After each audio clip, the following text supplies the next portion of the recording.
O dad, hindi mo ata natanggal. Ano yun? Yun, ano sa ano. Nakakahiya. Hello Kathden fans! Kakulitan ng Fulkerson family sa Amerika at kakulitan naman ng Catherine dito sa Pilipinas mga kasembreros. Ewan ko ba nagkakataon lang ba ito no, na nakita ko mga kasembreros yung post yung kay Daddy Bay sa Fulkerson family. At saka bagong teaser no, ng Big Tiger or bagong video nag-upload ang Myriad kanina. Yan at marami pang items sa vlog na ito mga kasembreros. Unahin ko ito, ang cute ng ginawa ng isang fan dito. Inedit niya yung Kathden, tapos kunwari na sa highway, sina Kath at saka si Alden mga kasembreros. Yung costume or yung damit ni Ma'am Catherine ay yung dark green nga niya no, nung sa Christmas party nila sa family nila mga kasembreros. Tapos si Alden naman, yung naka-white nga siya mga kasembreros no, tapos pares lang nasa highway. Naka dirty white jacket, dirty white jacket si Alden Richards, pero halatang edited no, kasi nga minsan na nag-iiba yung texture ng kanilang itsura mga kasembreros.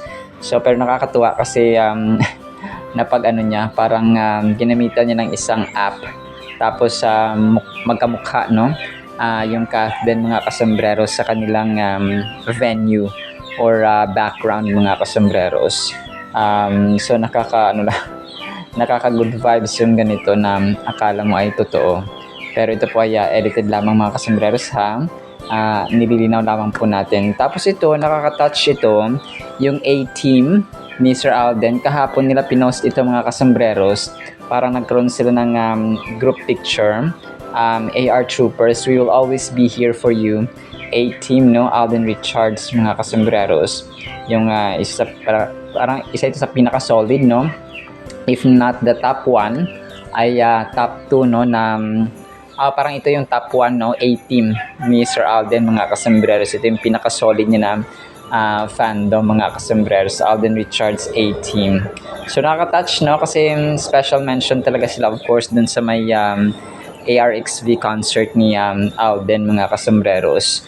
So napaiyak nga si Soiti doon no, na na-mention niya yung kanyang A-team na kung saan ay nung nagsimula siya hanggang sa ngayon mga kasembreros at sa mga darating pang panahon ay solid na sumusuporta kay Phenomenal Box Office Cinema King mga kasembreros. So kasi bihira no, ito yung yung isa sa mga advantages kapag wala kang ka-love team.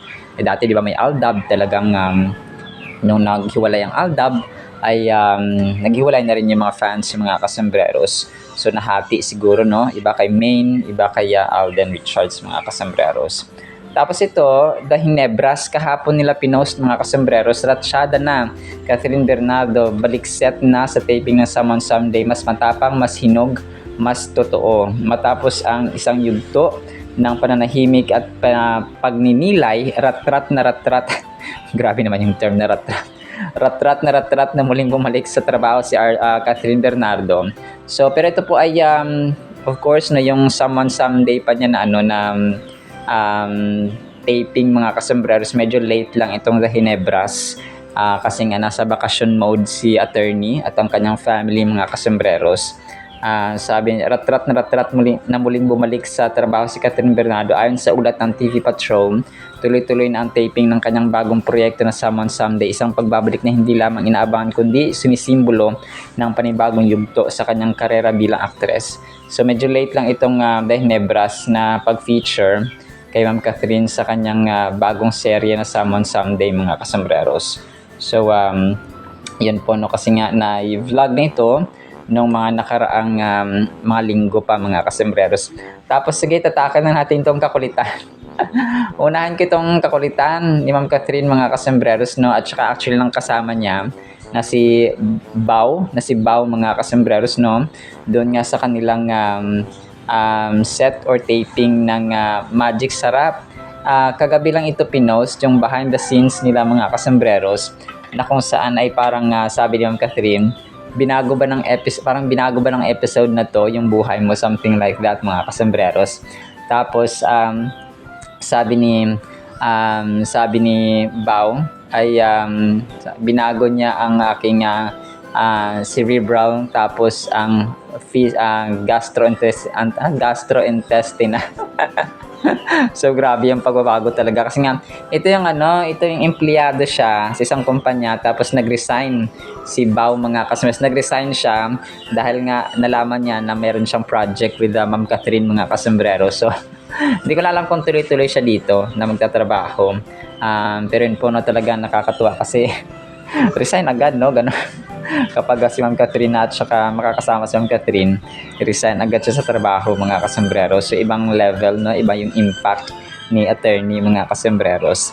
So dinog show niya daw yung episode na ito mga kasombreros kasi nga may mga behind the scenes sila kapag nagte-taping at saka gumagawa ng TV commercial or maging ng mga series mga kasombreros. So dito ay try ko to i-play mamaya mga kasombreros para marinig ninyo. And then ito of course hindi nagpahuli ang Falkerson family mga kasombrero, specifically si Daddy Bay dito. Kasi anong nangyari dito, parang galing sila sa kainan or parang sa mall doon sa LA mga kasombreros. Tapos si Daddy Bay kunwari meron pang plastic yung kanyang yung kanyang sa leeg mga kasombreros. Sabi niya, hindi ko alam si Angel or si Raisa yata itong, si Angel yata nagsabi dito. Sabi ni Dad, hindi mo yata natanggal. Sabi nga, ang alin sabi ni Daddy Bay, yung tapos tinignan niya. Sobrang kulit mga kasombrados mamaya pa. Sabi, nakakahiya ka. Tapos sabay tawang. Alam ko namang jamming lang ang dalawang ito mga kasombreros. So, yung kasi mas parang mas nauna dito si na Alden at saka si parang si April at saka si Raisa itong kasama niya sa unahan. Nasa Carter's yata, papunta sila din mga kasombreros Tapos si Alden ay nakaputi mga kasombreros na sweatshirt. Tapos may sling bag si si Tisoy. May cash siguro yung dala-dala. So yun po mga kasombreros. Parang si attorney pag tumalikod yung kasama niya, baka si April ito mga kasombreros. So ang kakulitanan talaga ng Falkerson family. So hindi pa bumabanat si Alden pero alam nating babanat din yan mga kasombreros. So nag-voice over ako ngayon alas 4 ng hapon ng December 27, 2025. So wala pa siyang pinopost na bago sa kanyang Instagram account mga kasombreros. Pero pag meron, alam niyo na ang gagawin ni kasombrero. Talagang i-update natin kayo mga kasombreros. So talagang kung kaya nagkakasundo talaga yung magpamilyang ito Falkerson at saka Bernardo mga kasombreros kasi nga pare-pareho sila ng ugali pag kalog pag seryoso. So ganoon mga kasombreros ang dapat nating tagline. And then ito parang na-emphasize yung piercing ni Ma'am Catherine mga kasombreros sa kanyang tenga. So naka-side view si attorney at saka of course yung kanyang pagiging maganda, yung kanyang innocent at pagiging cute ay na-emphasize din dito mga kasombreros. So naka-right na tagilid si Ma'am Catherine mga kasombreros, and this was posted 6 hours ago by Entertainment Video. Catherine Bernardo is most adorable, cute, innocent, beautiful lady, and she's perfect actress who has attractive personality. So ito po ay parang default na na pinopost na caption mga kasombreros tapos picture lang ni Ma'am Catherine. So pero mahilig talaga sa piercings si Ma'am Catherine, parang ako lang yung nasasaktan sa kanya sa kanyang tenga mga kasombreros. So may time ngayon 'di ba na parang yung mga family members na iba tapos yung part ng kanyang glam team sa bahay parang pinag-piercing niya rin mga kasombreros siguro parang may challenge sila that time mga kasombreros.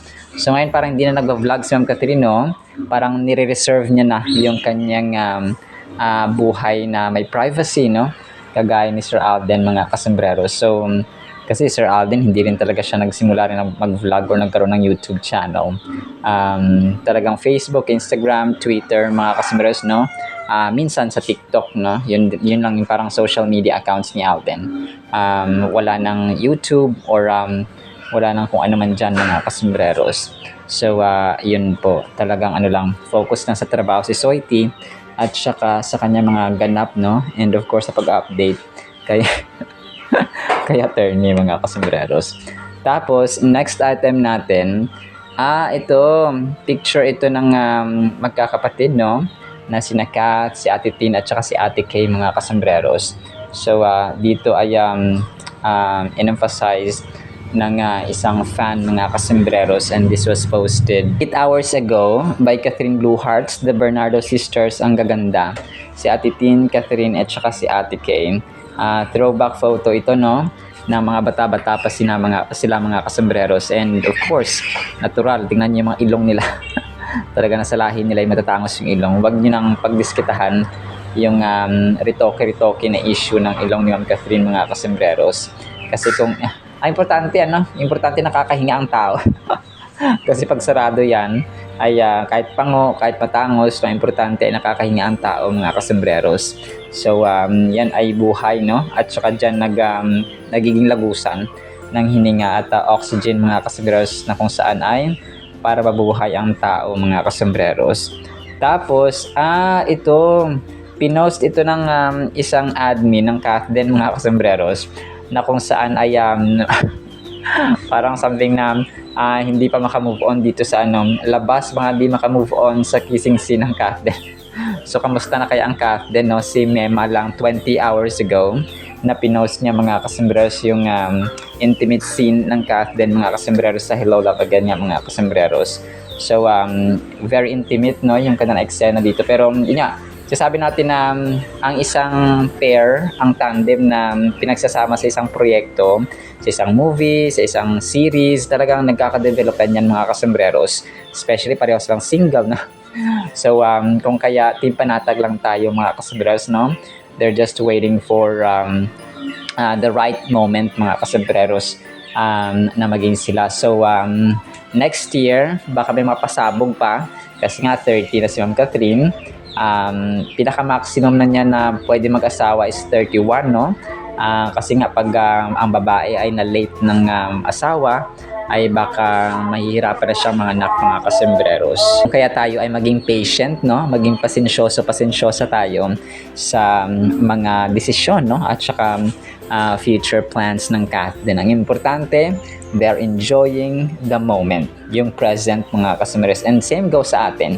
Kailangan enjoy natin ang moment na tayo po ay hanga sa kanila, no? At saka supportahan natin sila mga kasombreros, whatever advocacies and purposes and projects na gagawin nila mga kasombreros separately. And then ito, 17 hours ago, Franceth Everyday, Nadine at saka si Catherine mga kasombreros in one frame. So, parang mag-sisters, no? At magkapatid ang dalawang ito, parehong best actress ng FAMAS at saka parehong magaling, parehong queens, no? Ng ABS-CBN mga kasombreros. And then ito, next item natin. So, kanina, nag-drop ang Myriad mga kasombreros ng panibagong, hindi naman teaser, yung kuha nila mismo dun sa Big Tiger na press con mga kasombreros or media launch mga kasombreros nung sa red carpet nga nila. So, mabilis ito. Of course, nandito si Max Collins, si Catherine McNamara, si Alden, of course, na isang kontrabida. Ano ba yan, Sir Alden, no? First time maging kontrabida. Sina Brian Mann, sina mga producers, no? Of course. So, parang na lang siya.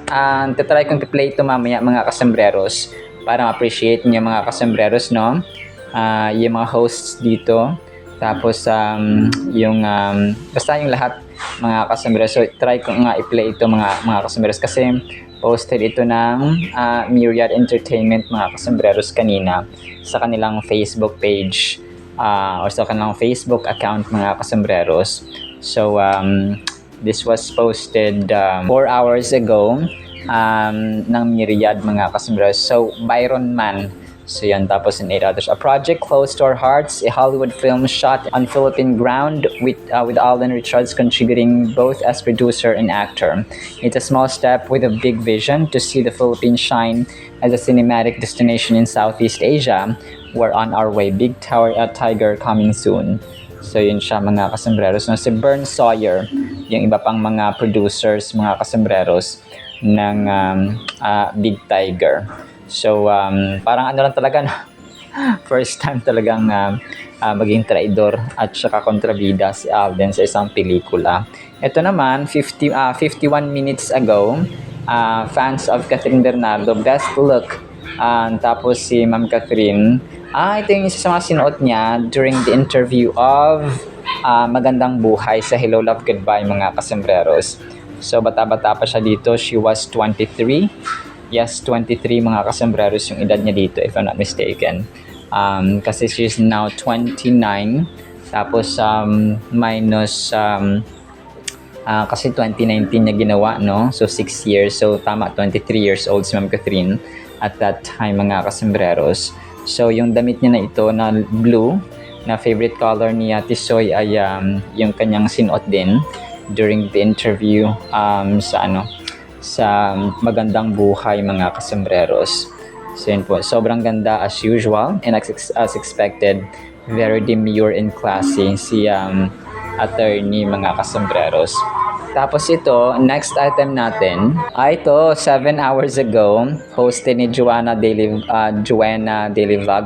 Sa sobrang inggit nila kay Kath, kahit ano na lang talaga binabato sa kanya. So yun nga, no? This was, may nag-post kasi na isang fan, ni Kyla yata ito. Sabi niya, hindi daw kailangan ng lalaki para mag-stand out. So ano si Alden last year?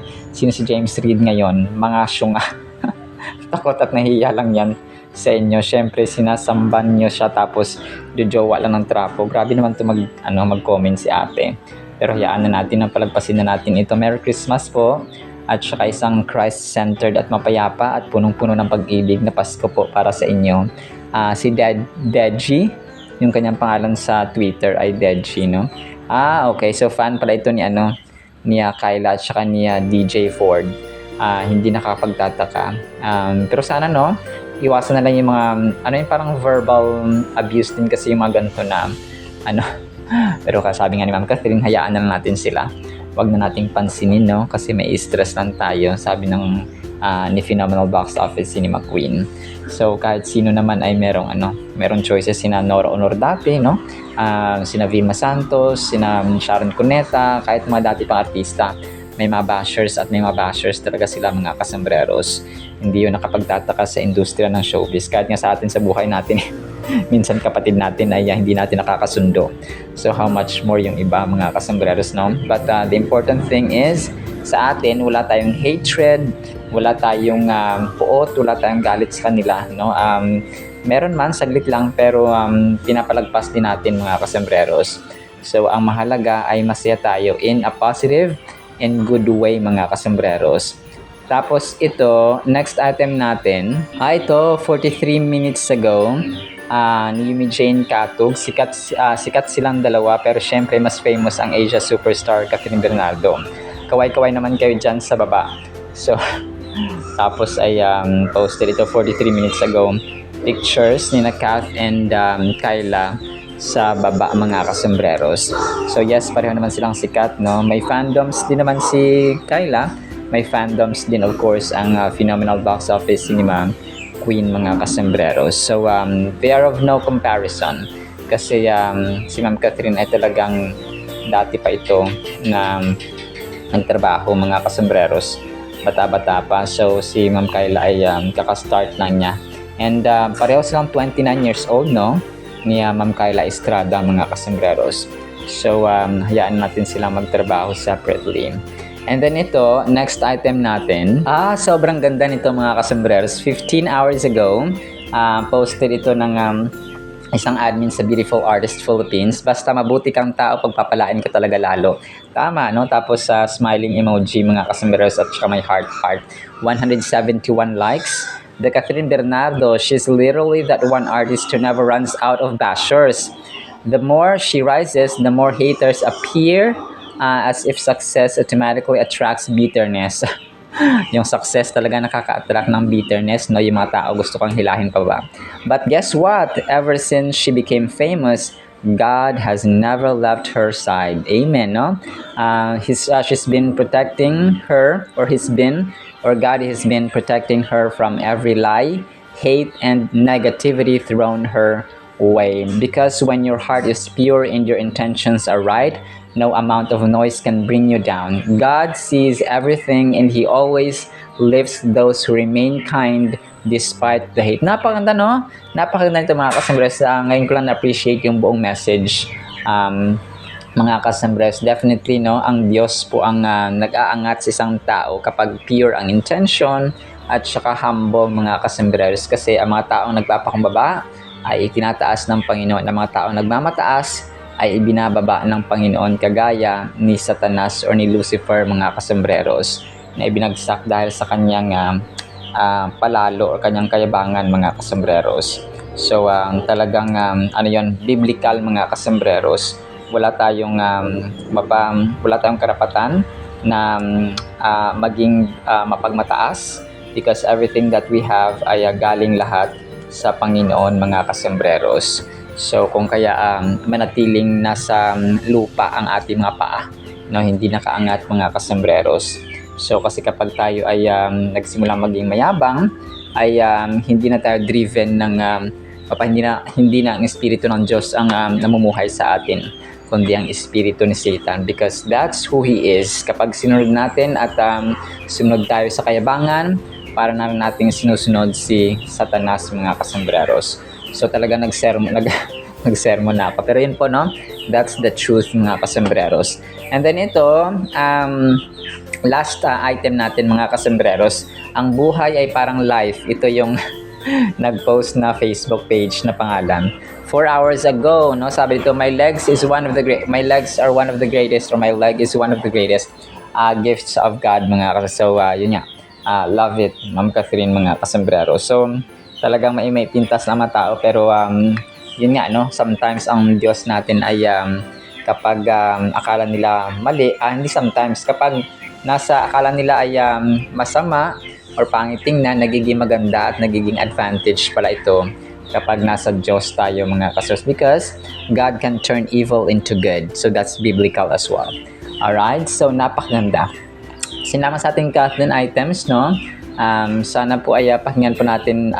Ipi-play ko muna itong kay Catherine, na kakulitan, kay Daddy Bay na kakulitan, at saka yung Big Tiger na red carpet nila, mga kasambreros, na pinost ng Myriad Entertainment, no?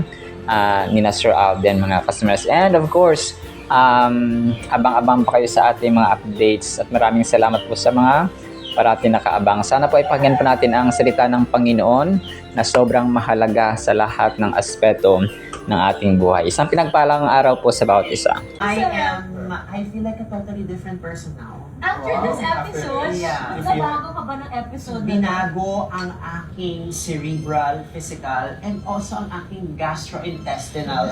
Ang daming... Sana maging Yes.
para po sa ating Word of God ay tunog masama, tunog demonyo, pero kapupulutan natin ng aral mga kasembreros ha. Ang title po ay Demonyong Mga Araw. Bakit kaya ganito ang title natin? Ephesians chapter 5 verses 15 through 16. So be careful how you live. Don't live like fools, but like those who are wise, matatalino. Make the most of every opportunity in these evil days. So ito pala yung title natin mga kasembreros, no? These evil days mga kasembreros. So demonyo or satanas, or ibig sabihin po ay masama, no? Ibig sabihin po ay sobrang kaibilis ng panahon, kung kaya kailangan nating gawin at tatapusin ang lahat ng opportunity na kaya nating tapusin. Parang ano lang yan parang yung ganto, kunwari yung gantong petsa, kailangan matapos na ito, no, kasi may deadline mga kasembreros. So kailangan tapusin, no? Every opportunity, every chance, no, every effort ay gagawin natin para matapos ang ating gagawin mga kasembreros, so that kinabukasan ay panibagong task na naman ang atin pong gagawin mga kasembreros. Kumbaga pa, tomorrow is another day. So kung ano ang kayang tapusin ngayon, dapat tapusin mga kasembreros by hook or by crook. Sometimes ayaw mo ng pressure, no? Na ayaw ko nang tapusin to, ayaw ko nang tapusin yan, so kailangan ganito muna, ganyan muna. So gusto mo pahingain, so on mga kasembreros, no? May mga times na ganon. And it's okay, no? Pero sabi dito ay sabi ni Apostol Pablo, kailangan maging maingat tayo sa ating pamumuhay. Mag-ingat tayo at huwag tayo maging kagaya ng mga hangal, no? Mga fools, mga kasembreros. So sila yung mga walang takot sa Diyos, yung mga taong walang panahon sa Panginoon, yung mga taong markabahala, at saka yun, walang close at intimate na relationship sa Panginoon mga kasembreros. Kung kaya sila po ay tinatawag na fools or hangal ng ng Biblia or ng Panginoon mga kasembreros. So ang sasabi dito ni Apostol Pablo ay mamuhay tayo ng may kaalaman, no, ng knowledgeable tayo mga kasembreros, at saka maging wise tayo. So yun yung sekreto, no? Hindi lang dapat nabubuhay, kundi nabubuhay tayo ng may kaalaman or may knowledge or may wisdom mga kasembreros. Kasi maraming tao naman na nabubuhay, no? Lahat ng tao sa mundo na mabubuhay ay humihinga, no? But the question is, nabubuhay ba tayo according sa salita ng Panginoon, according sa tama, according sa integrity, according sa honesty, according sa humility, according sa love, according sa turo ng Panginoon in general mga kasembreros. So ang verse na ito nag-encourage sa atin na yung buhay natin ay dapat may kaalaman, may karunungan mga kasembreros, and mindfulness. So hindi natin dapat nakakalimutan na ganito dapat yung tatapusin natin, ito dapat una, ito dapat, and ganito dapat, this is how it is being done, and so on and so on. It reminds us to make the most of every opportunity that comes our way, as time is precious, no? And opportunities may be fleeting. So yung opportunities kasi minsan kakatok yan isang beses lang. Pag hindi na siya kakatok ay ibibigay sa iba, no? Or kung ayaw mong mag-exert ng effort, or kung hindi mo tinanggap mga customers, or hindi ka nag-try sa opportunity na yan. So ganun siya. So parati natin narinig na time is gold, no? Time is precious, and that is definitely true. Kapag tayo po ay nawalan ng pera, for example, may 20 pesos or 50 pesos tayong nawala, pwede tayong magtrabaho at saka ma-earn ulit natin ng 50 pesos, 100 pesos. Pero ang panahon, let's say ngayon po ay December 25, 2025, bukas panibago na, no? Hindi mo na pwedeng maibalik ang December 25, 2025. Maaring next year, pero 2026 na yon mga customers. That is why parating narinig natin yung universal proverb or universal saying or universal axiom na time is gold mga kasembreros. Yung iba lang, time is gold but we need cash. Pero philosophy lang po yun na kasabihan mga kasembreros. Definitely, napakahalaga. Kasi hindi mo pwedeng ibalik yung mga segundo, yung oras mga kasembreros. Kunwari, hindi ako magsasalita ng 2 segundo. Yung 2 seconds na yun na hindi ako nagsalita ay hindi ko na may babalik mga kasembreros. So ganun po mapakahalaga, ganun ka precious, ganun ka ka valued mga kasembreros, or full of value or significant ang time. Kung kaya isa sa mga love languages talaga yung mag-quality time mga kasembreros, no? Mag-spend time ka with your family, spend time with your loved ones, spend time with your friends, and so on. Kung sino man dyan ang dapat mong paglaanan ng oras mga kasembreros, especially ang ating Panginoon. So kumbaga pa, yung prayer mo ngayon, kung hindi ka nag-pray ngayon, tapos bukas mo pa ipapanalangin, so baka mapanis mga kasembreros, no? So dapat every single day, every single night, every moment na kinakailangan manalangin, no? Hindi lamang puro hingi, kundi may panalangin, may pasasalamat mga kasembreros, no? Prayer with thanksgiving. So we can, kasi ang opportunity, sabi dito, fleeting. Minsan, kasi hindi siya forever, no? Temporary. Yun nga, no? Sometimes opportunity knocks only once. Kung kaya kailangan natin gawin ang nararapat or i-grab natin. Try lang ba, no? Kung walang mawawala. Wala namang mawawala sa pagtatry mga kasembreros kung kaya mo. Reflect on these questions. Are you living your life in a way that aligns with your values and goals? Are you taking advantage of the opportunities presented to you or letting them ship away? We can navigate through the challenges and uncertainties of life with grace and purpose by living wisely and seizing opportunities. So hayaan natin yung verse na ito sa Ephesians chapter 5 verses 15 through 16. Maging reminder sa atin mga kasembreros na maging proactive tayo sa ating mga ginagawa sa buhay. Maging present ba? Kasi isipin natin, yung present natin na moment, magiging memories na lang yan mga kasembreros. Yung mga ginagawa natin ngayon, yung saya, yung success, yung moment natin with the families, and isa sa mga saddest realities ng buhay, no? Kunwari, magkakapatid kayo, no? Bata pa kayo, siguro nasa elementary days kayo, high school, hanggang college, magkakasama pa kayo, pero nagkaroon na kayo ng trabaho, nagkanya-kanya na ng buhay. So, isa yun actually sa mga, alam niyo, nakakalungkot na realidad ng buhay na hindi kayo forever na magkakasama na magkakapatid. Kasi nga, may times na mag-aasawa na, yung bawat isa. So, magkikita na lang kapag reunion, no? Kapag tulad nito, no? Christmas season, magkikita na lang kapag merong mga events, or minsan pag namamatayan, no? Yun, isa sa pinakamalungkot yun din mga kasembreros, no? Pinakamalungkot actually yung mamatayan tayo ng ating mga minamahal sa buhay, and magkikita-kita yung mga kamag-anak, mga kasembreros. So, magkikita na lang kapag may birthday, may mga special occasions, no? So, isa yun sa pinakamalungkot na realities ng buhay actually, mga kasembreros. That is why, yung every moment natin with the family, make it sure na napapahalagahan mo yung magulang mo, you appreciate them, you love them, you care for them, mga kasembreros, kasi hindi habang buhay ay magkakasama tayong sa iisang tahanan or sa iisang bubong, mga kasembreros. So, maging reminder ito na kasi yung moments, nagiging memories na lang. So, yung mga tao noon, no? Kahit sa industriya ng showbiz, no? Marami ang nawawala, no?